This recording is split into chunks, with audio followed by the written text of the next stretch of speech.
Welcome back to the Papa Meat channel. How you doing? How you doing? Coming in sundown because today we're going to talk about Runescape. We all have specific games that hold a special place in our hearts, right? I mean, for me, it's basically just Magic the Gathering and League of Legends. And they both make me very sad. I don't know if I want to include this, but if you went back and looked at my search history of things I've said during League, yeah, it probably wouldn't be good. I guess that's special. I feel like I like the idea of games more than actually playing them. I like Silent Hill, but I don't really ever like actually playing Silent Hill. You know what I mean? I don't know if that makes sense to people, but that's how I feel. But for many people, they spend their formative years playing one of the most popular MMOs of all time, RuneScape. This game has stood the test of time, evolving over the years to develop its own unique community and culture. And today, thousands of people still play the game consistently. It's one of the pioneers of the free-to-play MMORPG genre and has inspired many games that came after it. At a time where new games come and go like clockwork, it's fascinating to see how this relic can still be talked about frequently in the gaming space. And it's because of this that I want to take a deep look into the game and see why are people so obsessed with it. My first exposure over to RuneScape was I was in my friend's basement, very dirty, and his friend, I didn't have internet growing up, so I would get like little spurts of things, and this is one of the spurts of things where they were arguing over who would log into their account, and they were like kind of having a measuring contest on like armor, and I think one of my buddies had like dragon armor, which I think at the time was like, it was a pretty big deal. But then I was like looking at the game like, whoa, this is insane. I just like that I could right click somebody and then I could follow them, and then I could type stuff just like, you're gay, and it would pop, the little text bubble would pop up. I was like, that's about as far as I got. I had to kill the rats at the beginning, but that's about it. I think the rats killed me. I didn't understand there's a whole hierarchy of an ecosystem and a financial aspect with gold and trading and markets and stuff. Going into the market on a busy day was like having a panic attack. There were so many like text bubbles popping up. I could barely take it. It was too much for my fragile, tiny mind. Let's take a look at how this game came to be. Because in 1998, Andrew and Gower Paul, two brothers from the University of Cambridge, developed a browser-based MMORPG named Devious Mud, or Multi-User Dungeon. It was a bare-bones isometric game written in Java that would slowly morph into the game we know as RuneScape. RuneScape, now developed under the company name Jagex? It's like a racial slur, doesn't it?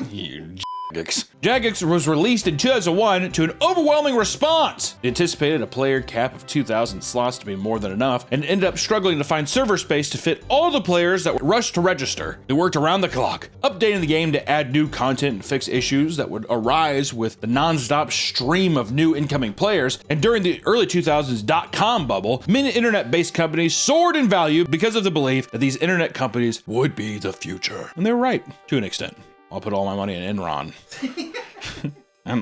Well, eventually, the bubble burst, leading to the intense budget cuts that resulted in RuneScape's website ads being cut down dramatically. This, on top of rising server costs, meant RuneScape was on the verge of shutting down completely. To combat this, they eventually introduced paid memberships too, leading to a whopping 5,000 people joining within the first few days of its launch, a move that ended up saving them. The game would still be free, but paid members got access to new exclusive future content. You think that they were like in those early days when it was like the Wild West, you think they were ever like, you can f this game? Oh yeah. If you pay for it, you can have sex in this game. I bet you like that's like what you'd hear at school. Yeah, you know, if you pay the $5 membership, you can I paid $5 and I got a finger a dwarf. I gotta finger a lizard person with my dragon armor. The next big major update was in 2003 with the release of RuneScape 2, featuring a graphical overhaul and brand new mechanics that greatly enhanced this experience. RuneScape 3 released in 2013, along old school RuneScape, a separate version of the game that resembled the 2007 version of RuneScape 2. Are you following along? Hello? This was a time where the game seemed to be at its peak, as well as being the version with a combat system most players preferred. Old school RuneScape, or OSRS, is easily the most popular version of the game today. So that's where we're at. That's if you didn't know what RuneScape was, and if you still don't know, I don't know I'm supposed to tell you. One of the most iconic things about RuneScape is undoubtedly the existence and mechanics behind the wilderness. Look at those graphics, man. I remember playing this and I was like, oh my god, this is amazing. I feel like honestly that's what the charm of it is. That it's like an aesthetic choice. If it was all realistic like Guild Wars, who still plays Guild Wars? There's gonna be some asshole. In RuneScape, there's a portion of the map dedicated to unrestricted PvP content between players. People who traverse this area to fight bosses and collect valuable drops can be obstructed by players, which is, you know, meaning that players can come over and kill you. And, you know, which can be incredibly frustrating to many as you lose most of your items upon death. Yeah. Okay? World of Warcraft don't do that. World of Warcraft doesn't do that. Blizzard's too scared. While some think wilderness PvP is insufferable, others find that this constant stress that this Wild West environment brings to the game is what makes it so unique and exciting. It's like Escape from Tarkov. It's like when I play, it matters. When I traverse the wilderness, it matters. Player killing or PKers are people who seek out players to kill in the wilderness for items, money, or simply for sport. There's a whole community around the idea of PKing, with some people going to elaborate lengths to fool people into entering the wilderness only to be killed immediately. Those are sociopaths. If you're, even in a digital world, if you are going and making time to like lure someone in somewhere to kill them, that's like it's the same as basically being like, my son's killing cats. It's like a new age Jeffrey Dahmer. One man furiously explains how he had weeks of progress destroyed due to the constant abuse from gangs of PKers, which is exactly the kind of post PKers want to see. He is feeding them. PKers have become so infuriating to players that they would have to start searching for protection rackets, where high level players would be paid to follow them in game and protect them while they went around about their business. How cool is that though? That kind of turns, that's like a legitimate like fantasy story. Yeah, like hiring like a Kingsguard or something. Yeah. The Wilderness Guardians, one of the most well-influential clans in RuneScape history, was created specifically to combat this issue. They've even organized multiple real-life meetings across the country. That's how real this shit is, dude. It's like a literal white knight. It's a literal white knight expansion group inside of RuneScape to like defend honor and justice. Wait! Today's video is sponsored by Fume, the leaders in flavored air. Breaking bad habits can be hard, so why don't you let Fume help? Fume is not a vape, it's not an e-cig, it's just flavored air, which means you can use Fume anywhere. That's because there's no vapor, no nicotine, and no toxic chemicals. And on top of that, Fume is an award-winning device that puts you on the path towards being free from bad habits. And Fume's new mango flavor is perfect for the summer. Fume is also there for you when you're feeling anxious. Find your calm and center yourself with its satisfying clicks and snaps wherever and whenever you need to. Over 500,000 people have already made the switch to Fume as part of their habit change journey. If you're ready to try it for yourself, now's the time. For a limited time, if you order the Journey Pack using my code PAPAMeat, you'll get a free Fume topper, an awesome accessory to level up your experience. Click the link tryfume.com/PapaMeat or scan the QR code on screen to get yours today. Thank you to Fume for sponsoring this video, and back into the video. This isn't the only anger-inducing part of the game. In RuneScape, there are many ways to screw over other players. So let's talk about some of the classics. We wanted to set up how people get frustrated, because now we're going to slowly dive into some of the ways that we're taking the meter and just kind of going. We're going with it, right? Sometimes we just start immediately with like a baby death and we have nowhere to go. So I'm ramping it up for you. RuneScape scams, guys. Which one is price manipulation, aka the RuneScape pump and dumps of the time. You think that these people doing Bitcoin and crypto and pump and dumps work? I mean, this shit's been happening in RuneScape since the dawn of time, dude. People would artificially raise the price of an item in the Grand Exchange, which is the in-game trading system. That's the one I was telling you, it's a panic attack, whatever, just to sell them off and make a massive profit in-game gold. Not even in real life gold, maybe sometimes, because you can trade stuff, or there's transactional stuff where it's like, I'll buy gold off you. But this is just people being like, look at my digital gold. And you can also go to another scam, was begging, because in RuneScape, beggars are simply low-level players that pester others for gold and items. Some are more experienced and will dress and act in ways that make people feel enough pity to willingly give them better items. I just want to say dress in-game. And I don't know if psychologically they're just like, look at her, I feel bad. Oh, yeah. When this fails, beggars will follow high-level players and constantly harass them until they leave the world, or give them something just to end the confrontation. I used to beg in WoW at the crossroads. Never worked. I don't know, what would you beg for? Is it just gold? What would you get with the gold? I needed gold to pay for my mount. Can you just do quests for gold? Well, back in the day, it was, I don't know, maybe I just sucked, but it was hard to get gold. I could see you being a person where it's very much just like, I don't want to have to do the quest. I just want to, can someone just give me gold so I can get my pony? Another scam was armor trimming. Inexperienced players are unaware that you can just trim any armor set you want to add decorations to it. Because of this, people will offer free armor trimming to low-level players and trick them into handing over valuable armor for this service. As soon as they receive it, they log out the game and you won't see that ever again. Shit happens. Or we could talk about the double money scam, a type of trust trade in which players claim that they will double your money by exploiting a supposed glitch. The new player gives them gold, only to soon be traded twice that amount. After the victim buys into the scam, he trades a ton more money, only for the scammer to log off. It's a classic bit. I put in 811K and I got his 4.3 mil, and he has no idea that he just got scammed. I mean, yay, and he's gonna say, again, can you double me again? Because this guy is an idiot. Total, I'm telling you, these are sociopaths being made, and these are children doing it. Kids are smart, dude. They're devious little, aren't they? Jesus Christ, I gotta bleep that. Or we could talk about free membership scams. Experienced players will trick people into thinking that if they give their login credentials, they'll buy them a free Runescape paid membership. And as soon as they buy into this, they get their account stolen. Throughout Runescape's long history, there have been infamous groups and events that have cemented itself in the gamer's lore. One of the most well-known examples is undoubtedly the Falador Massacre. I like this, dude. I like how we could talk about RuneScape in the same way that you could talk about American history, like medieval history or something. Like it's like the Boston Tea Party or the Boston Massacre, that kind of thing. This took place in June of 2006, and it all began after a player named Cursed You became the first person to level up his construction skill to level 99. To celebrate, people started flooding into a large home to congratulate him and party. From here, something strange and unheard of occurred. Because there were approximately 800 people in his home, the game started to lag aggressively. It got to the point where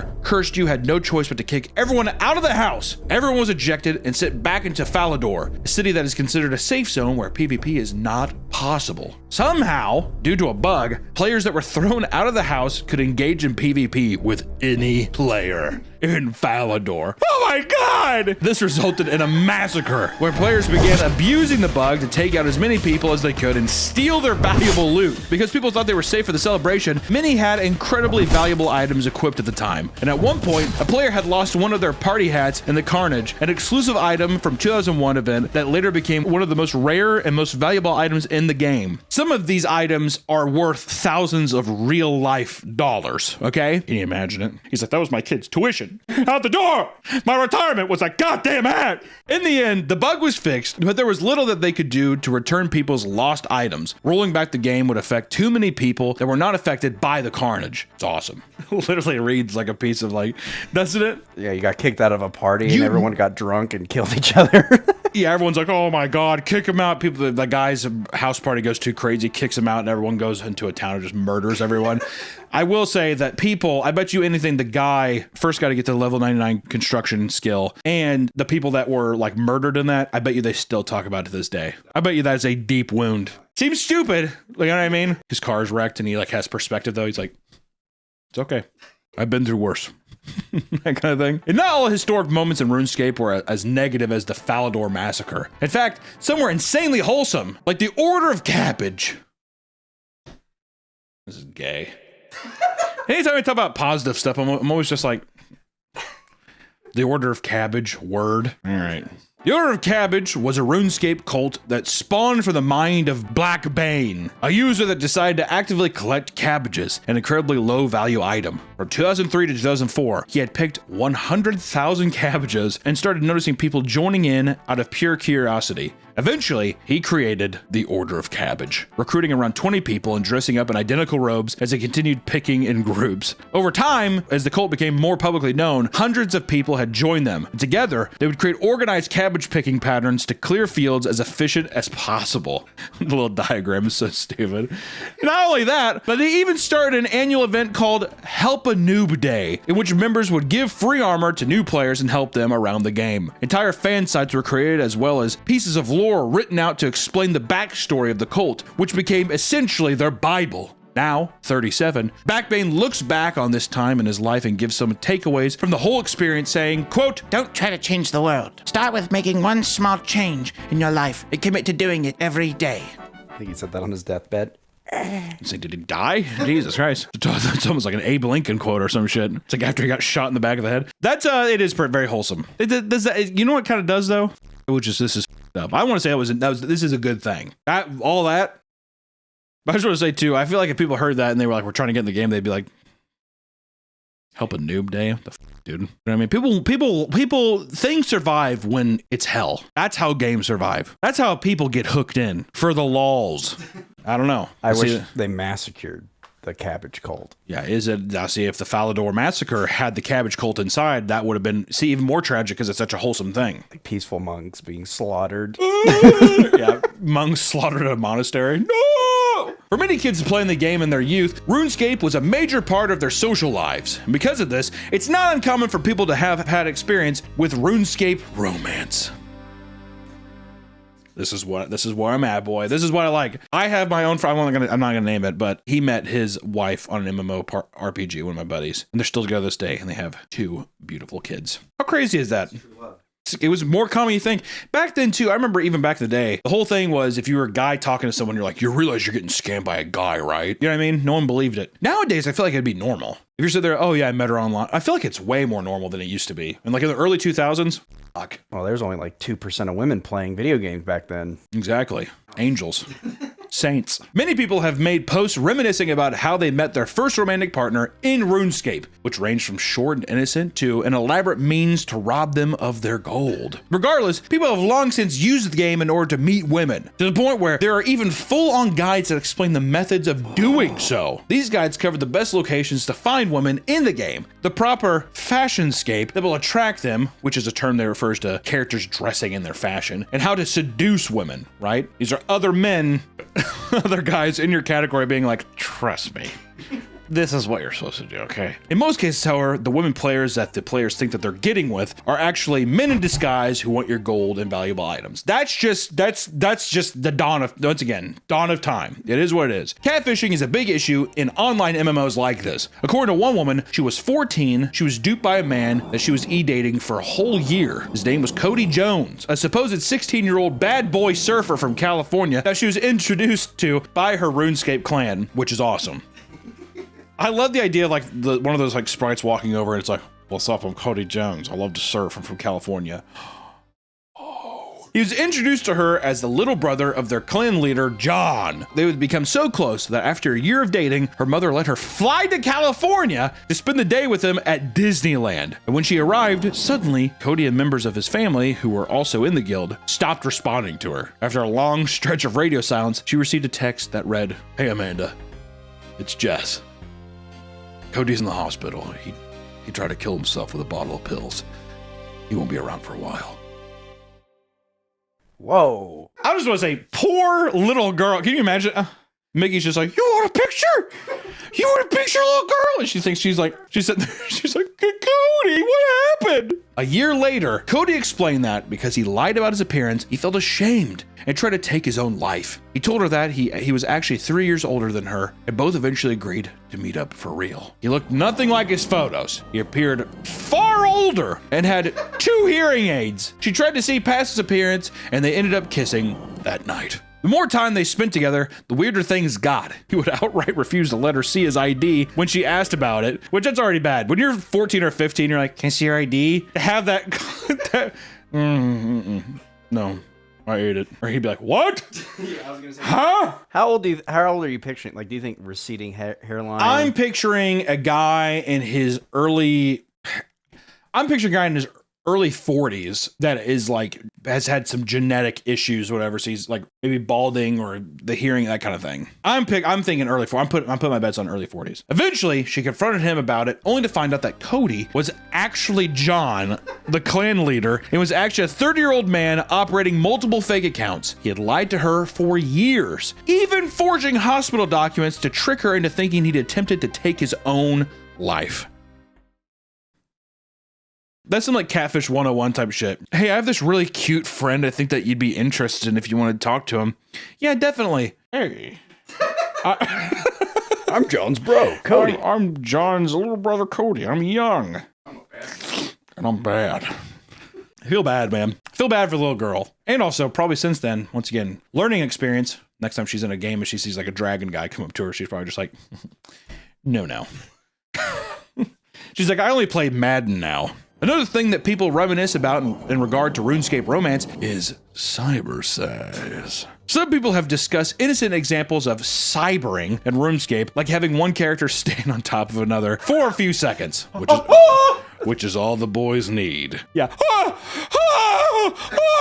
Which this seems fairly harmless, right? Some people took things to the extreme, though, in an attempt to make it a large profit. It was revealed that RuneScape had an active cyber sex market, and one player noticed that a specific world in the game has a high population of characters soliciting cyber sex through alt accounts. I like how it's literally Shinjuku, Japan. It's just like a red district. So, like, I like how RuneScape has their own red light district. He claims that there are loads of female accounts who also use the game as means to sell graphic videos of themselves to other players for gold. Through conversations with other informed players, he discovered that there were entire clans filled with accounts that would trade insane amounts of gold for these services. And it gets much more dark considering the odds that minors are reaching out to these accounts and having actual conversations with people far, far older than them. Also, too, it's probably men. I would assume a lot of them are men getting just like videos off the internet and selling it in that kind of way, but still it's just like such a gross, weird role play behavior, that kind of stuff. But I bet you anything, a fair amount of like of age people were just like, yeah, what else would you do?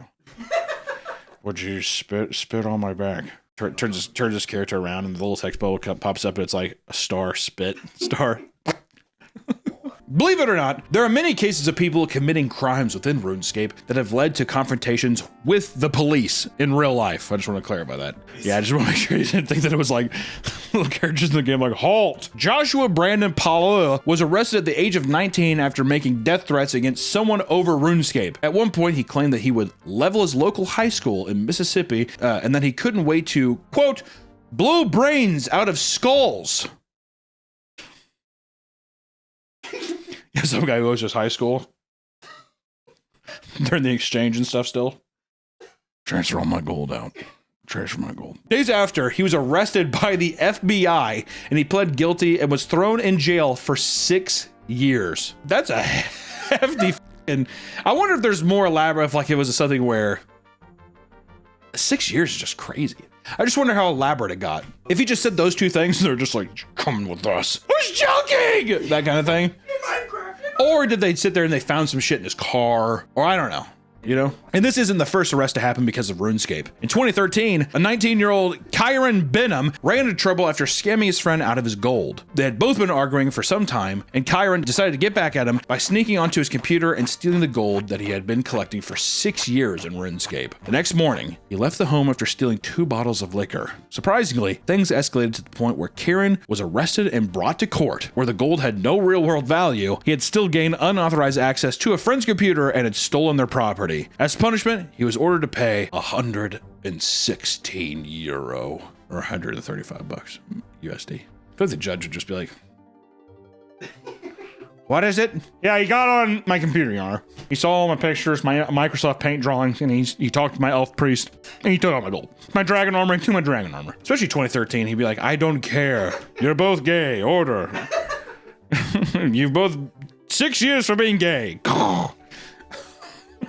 Gold farming is the act of collecting large sums of in-game currency to then sell for real-world currency on second-hand markets. You go, you get a bunch of gold in-game, and then instead of having to work for it, you can be like, I'm just going to pay $5 for X amount of a bunch of gold. And that's how people farm that shit and make money off of it. For years, people have used this as a means to make consistent earnings. Because of this, there were cases of RuneScape bots flooding the game to mindlessly farm gold. RuneScape has long since established harsh rules against real-world trading. Because of this, they rushed to take action. I mean, it got so bad that up to 8,000 accounts were being banned weekly in 2007. The gold farming movement grew to a massive scale in areas like China to the point where the government had to officially ban the practice in 2009. I feel like I remember back in the day, like early days of eBay and stuff, I feel like I remember seeing like, oh, RuneScape gold, and you could buy stuff on eBay. Because I think you'd buy it and then they would like send you a link or a thing to where you could log in and get it. There's something about the RuneScape 2007 era that has a chokehold on so many people, with one man even asking for advice on Reddit about whether or not he should leave his fiancée of 8 years because she doesn't approve of him playing RuneScape endlessly. He states, and I quote, "Since COVID, I'm starting to think OSRS is better than having a family." Awesome. One man admits that during a 9-year prison sentence, he'd struggled intensely due to his inability to play RuneScape, which I can't see people being like, if you play games every day and then you take that from someone, it's gonna be like crack. It's gonna be like heroin. Stripping someone off heroin and start shaking and stuff. Like time would probably be so up. He thought about it every single day, even writing a novel from the point of view of his old account that he'd share with his prison buddies. Awesome. Read this, guys. This is Klondor. It's like that thick. They're like, what the fuck? He's like, I see it in my dreams. What it's like on the outside, boys. Here's what it's like in heaven. The second he got out of prison, he immediately bought a membership to old school RuneScape. Quote, yeah, he bought the membership before I bought a steak or had sex.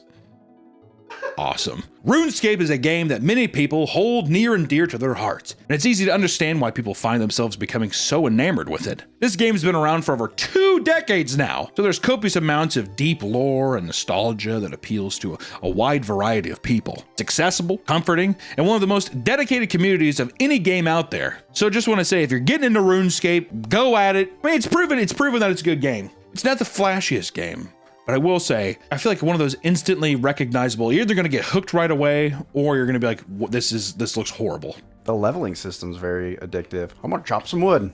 Oh, yes. Yeah. It's also kind of turn your brain off and like you could be chatting with friends. I don't know. It's a classic game. Haven't talked about it in a while. It was nice going down this road, but you know, don't gamble your life away and don't threaten to like school or some shit like that. You think you'll be all right. So until next time, guys, we will see you in the next one.